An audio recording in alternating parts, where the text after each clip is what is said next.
Hello, everyone. Thank you so much for my birthday messages. I really, really felt the outpouring of love. I'm so grateful. I think one of the funniest messages I got. Okay, well, she did wish me a happy birthday, and I came back and I said, "Oh, thank you very much." And then I go straight and I begin to tell her about that I've done something business related. Then I get myself and I'm like, "Oops, it's my birthday." And so I say, "Oh, sorry for going straight into business." And she says, "Oh, no, that's not a problem. That's on brand. That's kind of like what you do." And that made me laugh, but it also made me reflect that are you consistent? Is your brand consistent? Even when it's your birthday, just something to start on a light note. Start the podcast on a light note. So I'm going to be talking today. I'm going straight into business, just to be on brand. I'm talking about innovation today. Innovation is not just about creating something new. It's also about creating something useful.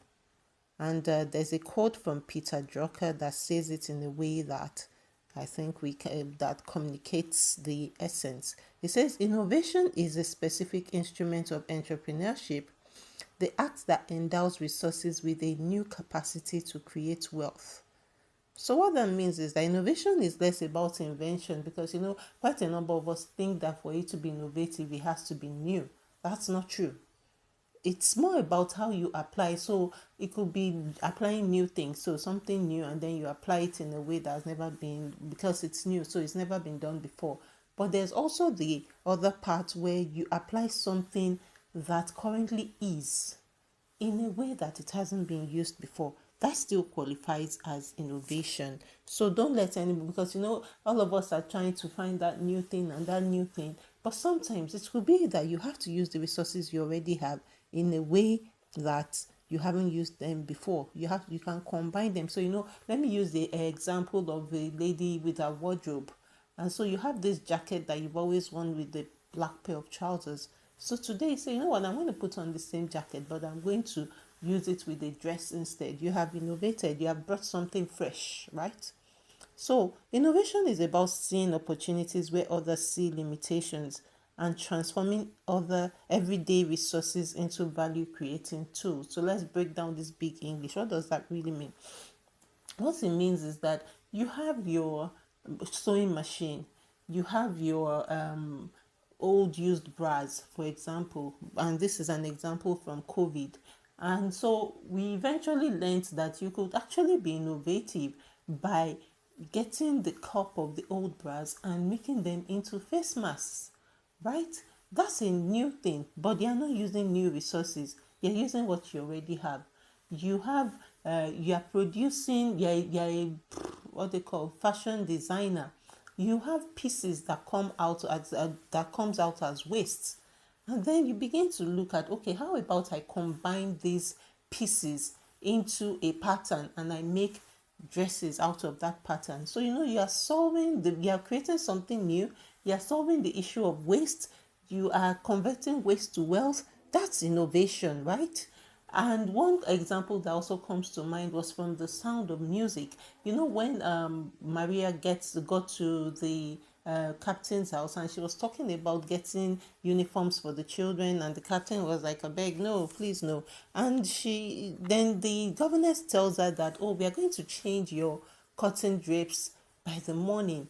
And then initially she's thinking, "Oh, how do I solve this problem?" And she immediately is able to connect and say, "You know what, I'm going to turn these cotton drapes into the uniforms I'm looking for." That's innovation, right? So for entrepreneurs and business leaders, innovation answers one key question: how can I do this better, faster, or more efficiently? Permit me to add, using the existing resources I have in a new way, or using less resources. Let's use it that way. So this step will help infuse innovation in your business. These steps, will help infuse innovation in your business processes organically. First of all, start with the problems. Don't start with ideas. We are told, oh, list out all the ideas you have and all. That's good, but I think a higher way is to look at the problems around you. See what are the things that annoy you. So the best innovations solve real pain points. Leverage what you already have.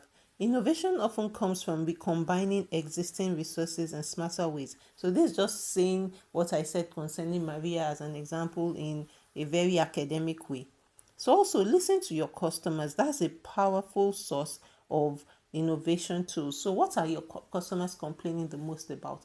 Oh, you take too much time when you make. I'm going to be using fashion examples as much as possible. I don't know why I chose fashion today, but I did. And so your customers are like, oh, it takes too much time for you to get your clothes, for me to go from when I drop my clothes to when I get it from you. An opportunity for innovation is to look at your production processes and see what processes you can go get faster with. That is a low hanging fruit for you. If it's that your people, they talk too much and so they are not spending a lot of time in getting the clothes out, then you know where to go. So you ask yourself, query every day that you have to spend. Why do I have to take 5 days to get to this point? Can I do it in 3 days without compromising the quality? There you go. There's your opportunity for innovation. Then embrace small experiments. So you don't have to start with the big things. I've given the example of, let's look, how can we reduce the time we spend in this phase of the productive creative process. And as you begin to find those little opportunities here and there, those small time savings, those small cost savings, they compound, right?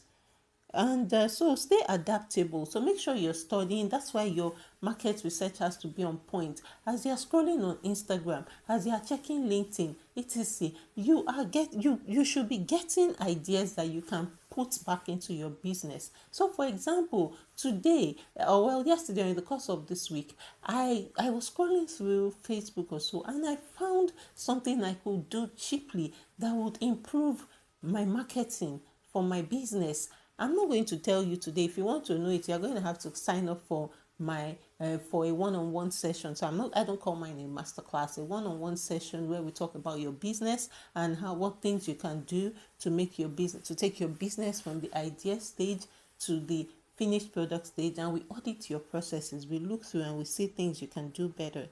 So innovation is not reserved for just the tech giants. It's a mindset. Innovation is first of all a mindset. How can I do this better? How can I do this faster? How can I use less resources? How can I combine my existing resources?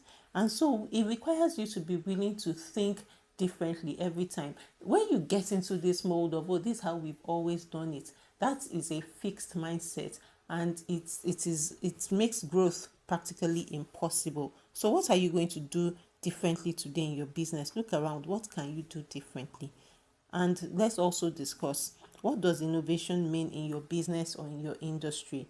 That's the beginning. So if you like to have a one-on-one conversation where we talk about your business, we review, we come about marketing opportunities, business plans, grants, etc. I'm not going to write the business plan for you, by the way. We are going to either, well, if I need to, I'll pay you, I'll charge you for that.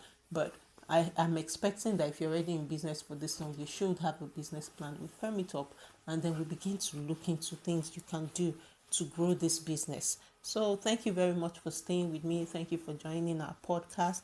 We look forward to having more of you. You're invited. We'd like you to follow us on all our social media platforms: Instagram, Facebook, LinkedIn, YouTube, and anything, X, Twitter. Yes, we're on X, we're on Threads, everywhere. We are not yet on Snapchat. We want to have enough videos before we do that. So thank you so much for listening. I'm not sure if we're on TikTok.